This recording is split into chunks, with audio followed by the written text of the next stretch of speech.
Hello, and here we are again for this time session 5 out of 7 on creation.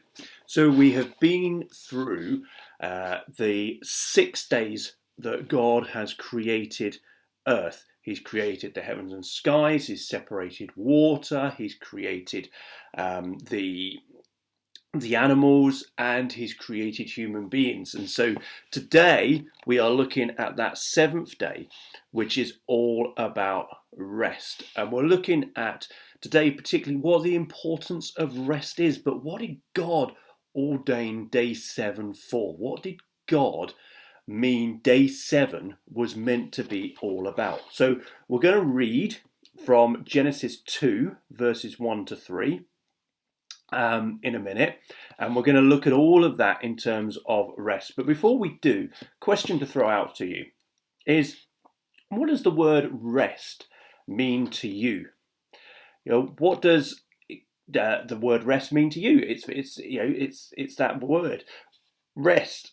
When we were doing this live, the young people were talking about the fact that rest meant to lay down, rest meant to sleep. So what does rest mean to you? And then secondly, how important is rest to you? Because we can sometimes think that we're invincible and just keep going and keep doing and keep going. And at some point, we will get to a point where we just go, ugh, that's it, I'm done, I can't do any more.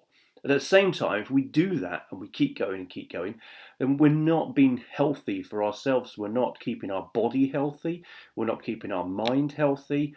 We're not keeping our soul healthy. We just keep going, and we will end up being literally burnt out. There's no excuses for that we will end up being burnt out. So rest is vital, and that's what we're going to look at today. So I'm going to read Genesis 2 verses 1 to 3. And these are the only passages today from Genesis that we're going to look at. We're going to look at some others in a minute, but this is the only Genesis passage today. So Genesis 2 verses 1 to 3. So the heavens and the earth and everything in them were completed. On the seventh day, God had completed his work that he had done, and he rested on the seventh day from all his work that he had done. God blessed the seventh day and declared it holy, for on it he rested from all his work of creation. So as we think about that passage, I wonder, as I was reading it, what did you capture? What do you learn in this passage about rest? Let us now look at this passage in a bit more detail. So the first thing that really comes to mind for me as I was looking at this was that everything in the heavens and the earth were completed. Now the word completed means finished, gone by, consumed. Everything that God had set out was finished. That supports what we looked at last week when we talked about the fact that on day 6, God looks at it and he sees things as very good. On the previous 5 days, he's looked at things and said it's good. This time he looked at it and he said it's very good. He's seen that very, and that very being again completion, perfect. So what we're saying here is that it's supporting what has happened on the previous day. Everything that God had set out to do was finished, was completed. And so that was it. He had a plan, and that plan was to create everything that he had created in the 6 days. So it's done. It is complete. It is finished. On the 7th day, God completed his work. Now, I want to pick up on 7 before we go any further, because the word 7 in Hebrew means seventh. It's the same word. It means exactly the same, which is interesting because when we talked about time a few sessions ago, you may remember that we looked at the fact of years and days and hours and everything, and the fact that the Bible, there's a train of thought that days in the Bible are not real days, are not the days in the Bible are different to our days, and all of that. But the Bible clearly says here, seventh. So, if the Bible clearly says seventh, and on the seventh day, are we saying that we don't believe the Bible? Are we saying that the Bible, where it clearly says seventh, which means that on the seventh day, on 7 days of creation, everything is finished? I, for one, believe totally that the earth was created in 6 days, and on the 7th day God rested. It's mind-blowing because God, we just can't comprehend it, but God can do anything. And his power and his majesty means that he is able to create earth, create everything on the earth within 6 days. So time in the Bible is exactly the same as time today. That has never changed. If the word seventh is in the Bible and the Hebrew word means exactly the same, it's a no-brainer for me. So on the 7th day, God had completed his work. The word work here is interesting because the word work in the original Hebrew from this word means ministry or employment. God finished his ministry. God completed his employment. Now, obviously, God wasn't being paid to do this, but the concept is the same. Ministry and work are just the same thing. Ministry and employment is the same thing. Why do I say that? Because there are many, many people that look at their work, and their paid work particularly, and think that they're not being used by God. That's not the case. Going to school and doing your school work means that it is God ordained. It means that God is asking you to do that, and we should be honouring God in doing that work. So wherever we are, whatever we are doing, whether it's schoolwork, whether it's homework, whether it's work at home, whether it's working and getting money for it, we should be doing it for God. But also this is very important, I feel, because of the fact that God has completed his work. He's completed his ministry. He's completed his employment work. And therefore, it is in that he finds the rest, that he takes this day out. We're going to open this up a little bit more in a minute, but work is important. We have to do work, but work is not and shouldn't be purely for ourselves. It should be for God. We should be doing everything to honour God. And when we see a bit of schoolwork, for example, and we go, you know what, I really don't like that schoolwork, we need to be thinking, but I need to do it for God. And I need to ask God for help to do it. Because that's the other thing, God will support us and will strengthen us. I can do all things through Christ who strengthens me. We can do all things when we call upon Jesus Christ to help us. So work is important. But then it comes in this word rest. So God had completed his work that he had done, and he rested on the 7th day. Now the word rest is Sabbath. That's the Hebrew word, Sabbath, which means to keep a day of rest or to cease, to leave off, to celebrate the Sabbath, the Sabbath. The Sabbath or rest day is a day to cease from doing work, to cease from doing employment work, ministry work. It's to take a day off. Now, this in our society can be so difficult because we talked earlier on about wanting to keep going and wanting to keep going.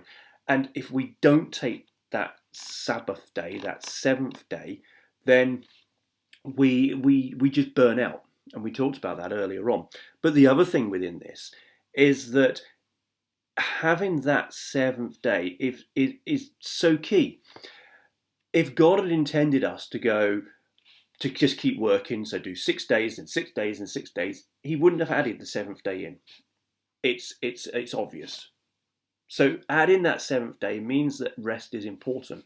But the other thing within this is that the seventh day, the Sabbath day, being a day of rest, a day of ceasing, is also a day where we need to be focused on God. It's a day not just to go and not do any work, but to go and play computer games or anything like that. It's a day to spend with God. Everything that we do on that day should be spending time with God. Everything that we should be spending our time, we should be worshipping Him. We should be relaxing with Him. We should, in all sense and purposes, we should be doing nothing except for being with God. And that does mean that we literally can just sit there as long as we are being with God. That's not being lazy. It's a commandment. It's there in the Bible. Now, I want us to have a look at this word, rest, that word Sabbath, because it comes up a few times within the Bible, and I'm just going to bring out some of them that I feel really do highlight this, because in Exodus, in the book of Exodus, it's the book where Moses goes back to, he's in Egypt, and then he leaves Egypt and he goes back to Egypt because God has asked him to go and to basically take the Israelites out of Egypt where they're slaves. And Moses goes back to Egypt, and this passage is a longish passage. I'm just going to read it from Exodus 5. Later Moses and Aaron went in and said to Pharaoh, so this is when Moses has gone back and Aaron is his brother, "This is what the Lord, the God of Israel, says. Let my people go, so that they may hold a festival for me in the wilderness." But Pharaoh responded, "Who is the Lord that I should obey him by letting Israel go? I don't know the Lord, and besides, I will not let Israel go." They answered, "The God of Hebrews has met with us. Please let us go on a 3-day trip into the wilderness so that we may sacrifice to the Lord our God, or else he may strike us with a plague or sword." The king of Egypt said to him, "Moses and Aaron, why are you causing the people to neglect their work?" There's the word work. "Get to your labor." Work again. Pharaoh also said, "Look, the people of the land are so numerous, and you would stop them from their labor." The phrase "would stop" is exactly the same word as what we've just looked at in Genesis, the Sabbath day, the rest day. And you would stop, or you would make them rest from their labor. Pharaoh is attacking not just the Israelites, but is attacking God here, because he's saying that what Moses and Aaron are doing are making the Israelites stop on that seventh day to take a day of rest. And Pharaoh just wants to keep them working, to keep them working, to keep them working. So it pops up here. And how many times do we hear people saying, "Just keep going, just keep going"? And how many times do we get the feeling that people just want us to constantly work? Well, I'm going to be strong enough to say that within that, people are neglecting what God has said. Very similarly, that if we carry on doing it and we don't take a day of rest, we are neglecting what God is saying. We carry on in Exodus. In Exodus 16, it says this, and this is now after they've left Egypt and they've gone out into the wilderness. And they the Israelites start to grumble and they start to moan, and they've got no food and everything. And what God does is he provides food for them. He basically provides what's called manna. And he provides the dew from that lays on the ground. He tells them to go and gather it and then to prepare this food from it. And in this passage in Exodus 16, it says they gathered it every morning. Each gathered as much as he needed to eat, but when the sun grew hot, it melted. On the 6th day, they gathered twice as much food, 4 quarts apiece, and all the leaders of the community came and reported this to Moses. He told them, "This is what the Lord has said. Tomorrow is a day of complete rest." There's our rest. There's our Sabbath day. A holy Sabbath to the Lord. Bake what you want to bake and boil what you want to boil, and set aside everything left over to be kept until morning. So they set it aside until morning, as Moses commanded, and it didn't stink or have maggots in it. "Eat it today," Moses said, "because today is a Sabbath to the Lord. Today you won't find any in the field. For 6 days you will gather it, but on the 7th day the Sabbath there will be none." Very, very clear. However, on the 7th day, some of the people went out to gather, but they did not find any. Remember, God had said, "You won't find any on the 7th day because it's a Sabbath, it's a day of rest." The Lord said to Moses, "How long will you refuse to keep my commands and instructions? Understand that the Lord has given you the Sabbath. Therefore, on the 6th day, he will give you 2 days' worth of bread. Each of you stay where you are. No one is to leave this place on the 7th day." So the people rested on the 7th day. It's a clear example of people wanting to keep working and keep working and keep working, yet God has said, take a rest on the 7th day. And when they do, they find that God has stuck to his word and said, "Well, I'm not providing for you on the 7th day because it's a Sabbath day." And then that means that the people don't find what they want, and God then gets a little bit annoyed with them by saying, "Listen, I've told you this, why are you not following it?" So this whole thing about Sabbath, and again, then God gives a very clear instruction later on in Exodus 34, he says, "You are to labor 6 days, but you must rest on the 7th day. You must even rest during ploughing and harvesting times." Now, what does this say is the fact that God will provide. When you are busy, particularly at ploughing and harvest is time for farmers, and I know we don't live in a society at the moment in terms of, we're constantly thinking about harvesting time because food is readily there for us all year round. But put this into the context of the time that God was clearly saying, listen, even when you are busy, even when it's the time that you have to bring in that food because you need that food to be able to get through, you have to have that rest. And trust me, I believe there's a real test in here of trusting, because that food could potentially go off during that day. It could be a day that's lost for gathering in, but God is saying, trust me. You must even rest during ploughing and harvesting. So I feel it's very clear that God has given us day 7, the 7th day, for that total rest and to be encouraged and equipped in him.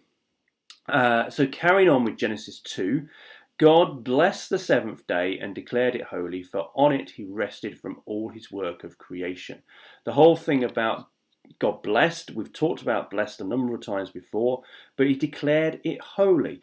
Declaring it holy means that it was pure, it was clean, it was sacred. It's a day that is meant to be precious, a day that's meant to be clean of any other work, anything that's going to distract our minds. It is a day to be holy to God, and we are to keep it that way. So rest is important, it is vital. And I just wonder how many of us in our minds, in a society that we're in, just feel under pressure all the time to do work. How many of us, adults included, and how many of us really feel that we have that pressure to just keep going and keep going and keep going? It's vital that we take the 7th day. It's vital that we take a day of rest every week. God gave it to us. Why do we let man take it away? Why do we let ourselves take it away? So, day 7, day of rest. I hope that this has encouraged you. And next session, we are going to look at the Garden of Eden and we're going to continue with our understanding of creation and what creation is. We've got 2 sessions to go, but we're going to look at Eden and what is the Garden of Eden, because there's something really special about the Garden of Eden.